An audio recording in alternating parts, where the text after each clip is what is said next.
अथर्ववेदीय हिरण्यगर्भसूक्तम्। ॐ हिरण्यगर्भः समवर्तताग्रे भूतस्य जातः पथिरेक आसीत् तदाधार पृथिवीम् जामुते माम् कस्मै देवाय हविषा विधेम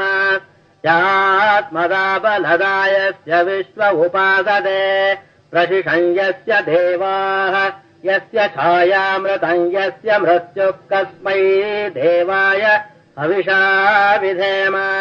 यः प्राणतो निमिषतो महित्वैकयिद्राजा जगतो बभूव यईशे अस्य द्विपदश्चतुष्पदः कस्मै देवाय हविषा विधेम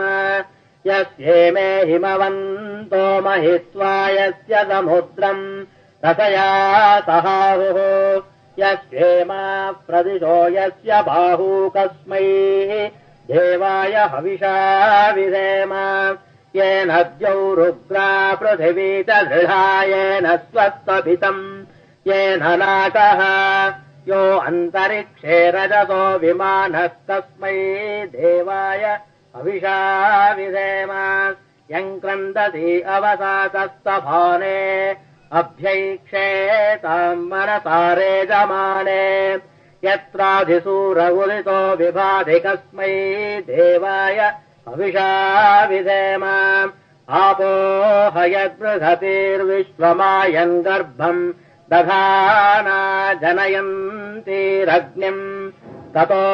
देवानाम् समवर्ततासुरेकः कस्मै देवाय हविषा विधेम यश्चिदापो महिना पर्यपश्यद्दक्षम् दधाना जनयन्तीर्यज्ञम् यो देवेष्वधिदेव एक आसीत् कस्मै देवाय हविषा विधेम पारो हिंसीज्जनिताय पृथिव्यायो वा दिवम् सत्यधर्मा जजान यश्चापश्चन्द्रा बृहतिर्जजान कस्मै देवाय हविषा विधेम प्रजापतेन त्वदेतान्यन्यो विश्वा